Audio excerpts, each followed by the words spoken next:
이사야 32장 1절 보라, 장차 한 왕이 공의로 통치할 것이요 방백들이 정의로 다스릴 것이며 또 그 사람은 광풍을 피하는 곳, 폭우를 가리는 곳 같을 것이며 마른 땅에 냇물 같을 것이며 곤비한 땅에 큰 바위 그늘 같으리니 보는 자의 눈이 감기지 아니할 것이요 듣는 자의 귀가를 기울일 것이며 조급한 자의 마음의 지식을 깨닫고 어눌한 자의 혀가 민첩하여 말을 분명히 할 것이라.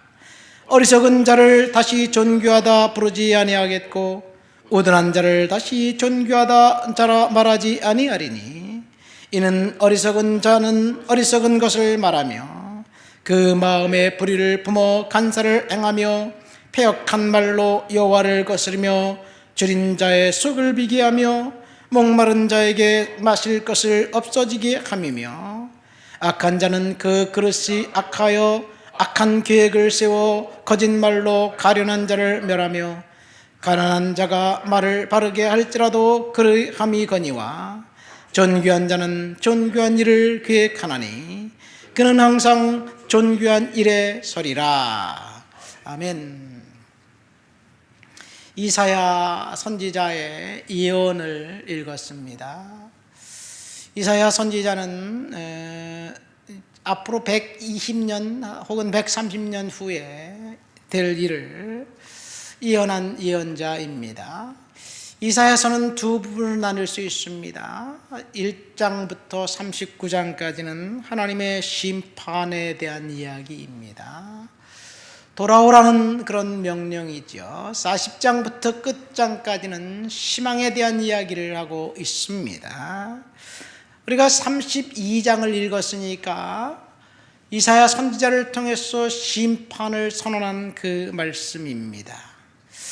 이 심판은 이사야의 그 청중들은 그 이사야 선지자는 우시야 왕이 죽던 해에 선지자로 부름을 받았습니다. 이후 5명의 왕이 통치하는 기간 사역하다가 므낫세 통치 기간에 순교당해 죽습니다.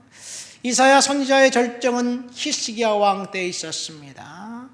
히스기야 왕의 아버지 아하스는 아주 사악한 사람이었습니다. 인신제사에 몰두했던 사람이었고 그 아들 므낫세는 그 할아버지보다 더 악했습니다.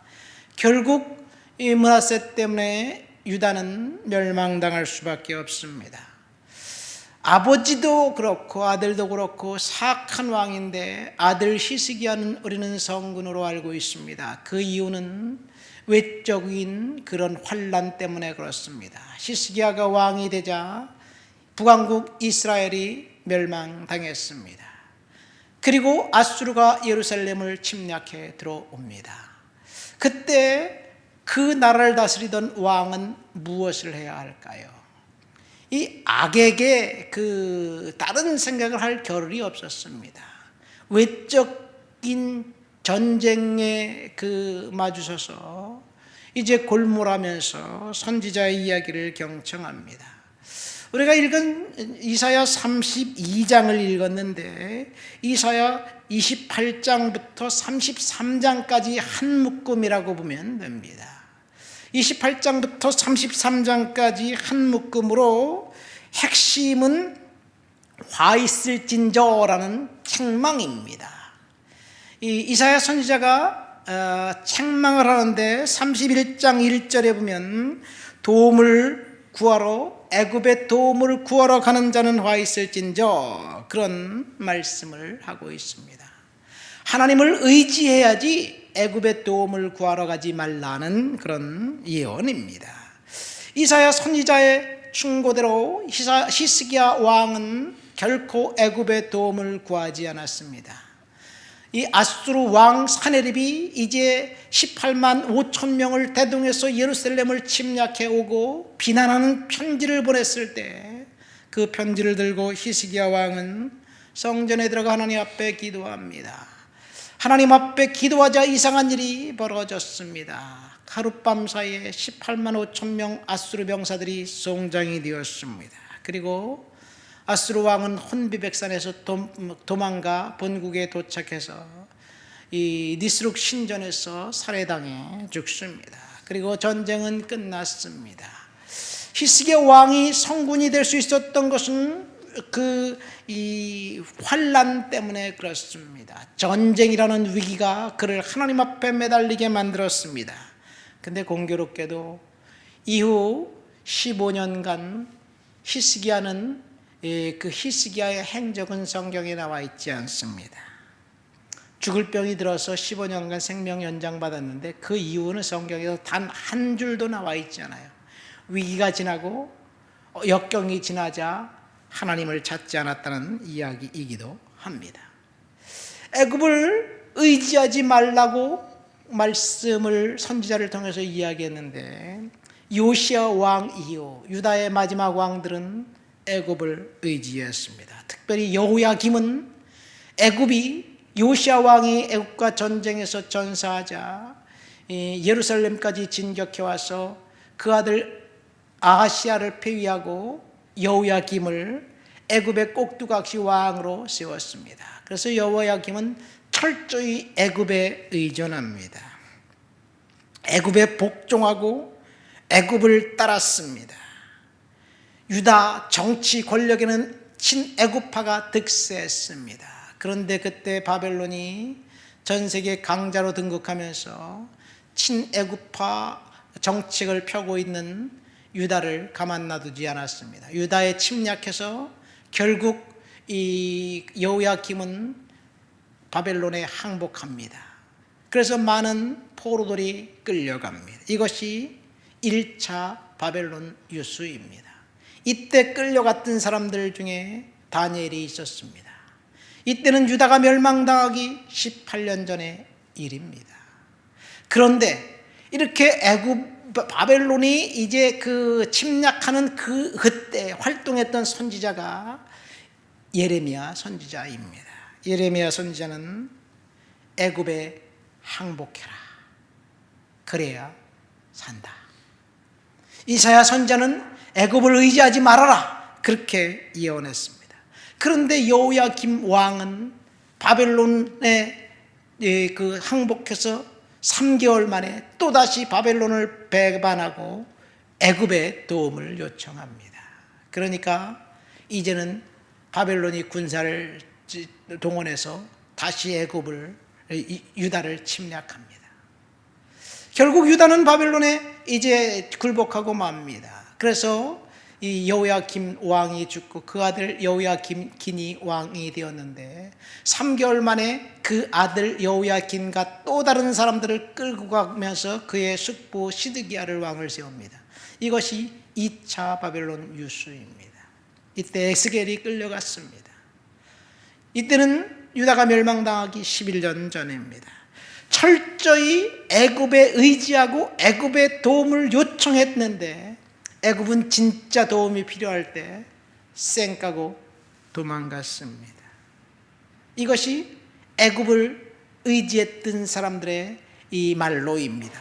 유다가 멸망당한 것은 애굽을 의지했기 때문에 그렇습니다. 저와 여러분들이 애굽을 의지하지 말라는 말은 도대체 무엇일까요? 어떤 면에서 보면 애굽은 돈이 될 수도 있고 권력이 될 수도 있고 우리가 자랑하는 그 무엇이 될 수도 있습니다.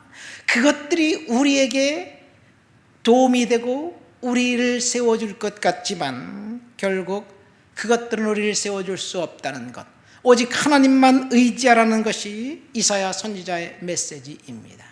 이렇게 애굽을 의지했던 그 백성들, 오직 하나님만이 도움이 됩니다.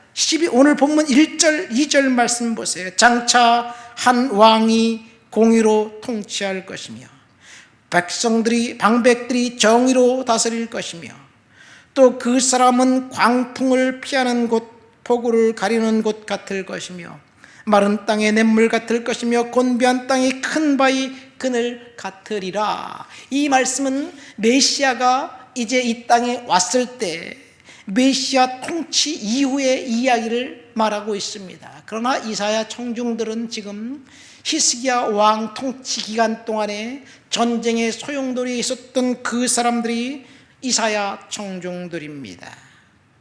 우리는 그렇게 교회에서 들었습니다. 순종하면 축복받고 불순종하면 저주받는다고.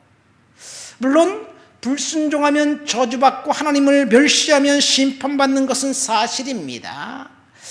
유다가 그랬습니다. 선지자가 그렇게 이야기를 해도 선지자의 귀 말을 한쪽 귀로 듣고 한쪽 귀로 흘러버렸습니다. 애굽을 의지하지 말라고 했는데 애굽을 의지하다 결국 멸망당했습니다. 그러면 순종하면 축복받나요? 사실은 그것은 아닙니다.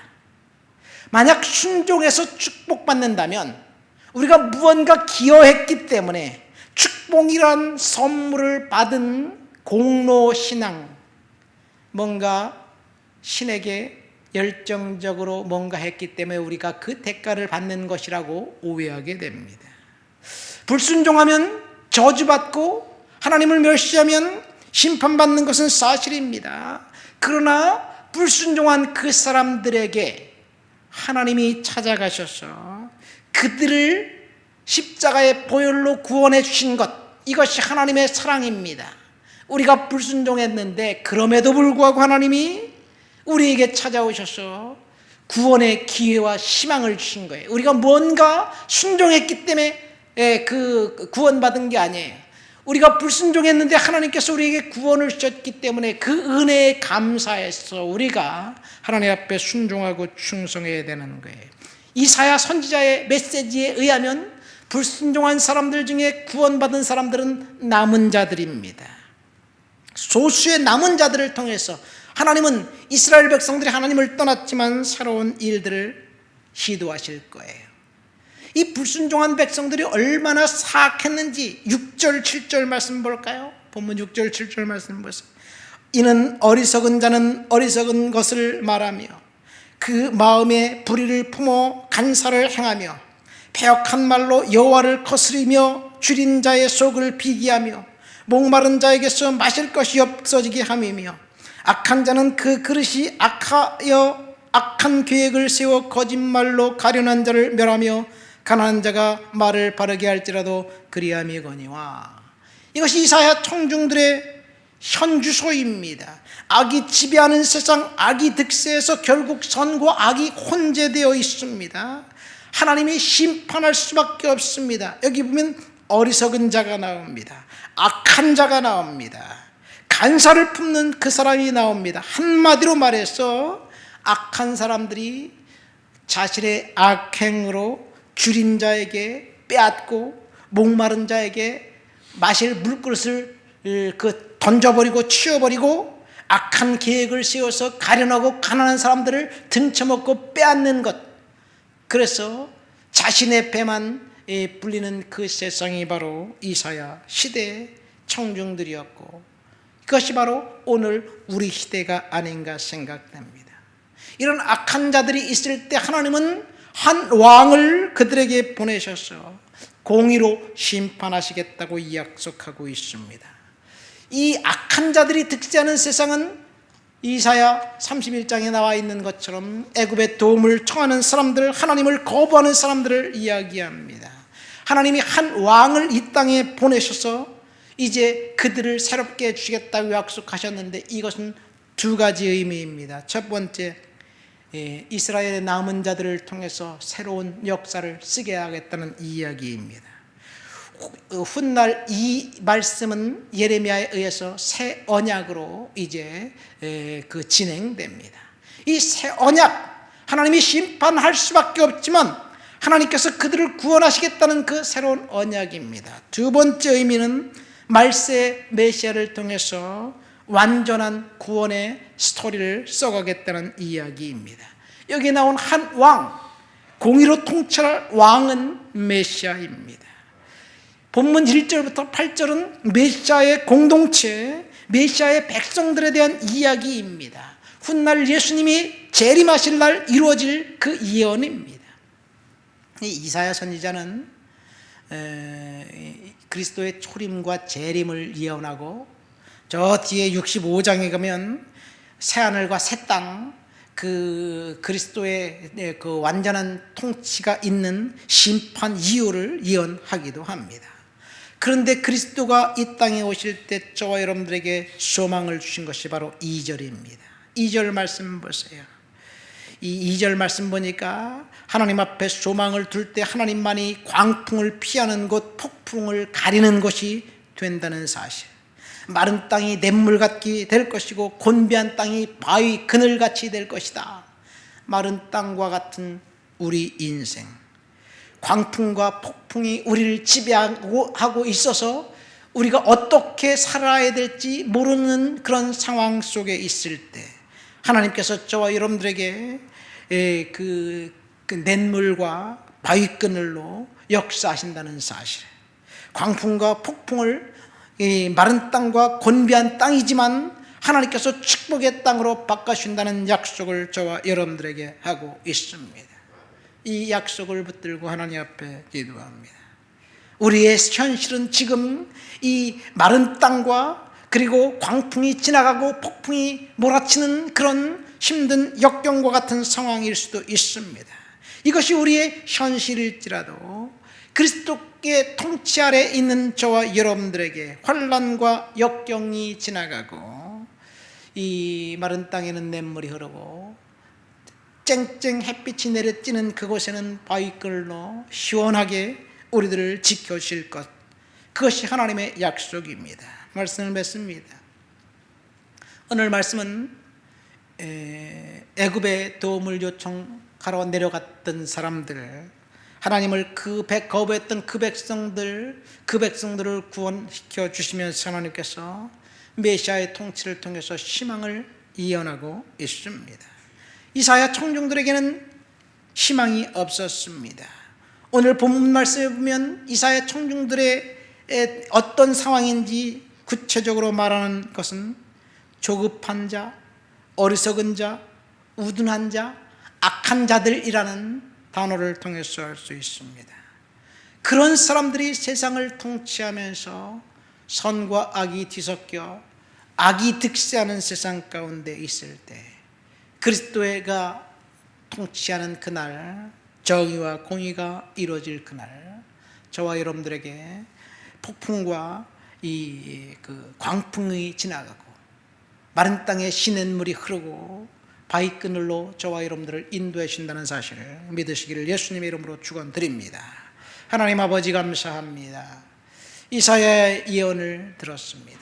하나님, 우리들이 이 땅을 살아가는 동안 폭풍과 광풍이 밀려오고 힘든 상황, 어려운 상황, 역경이 있을지라도 믿음으로 은혜로 살아가도록 도와 주시옵소서. 예수님의 이름으로 기도합니다. 아멘.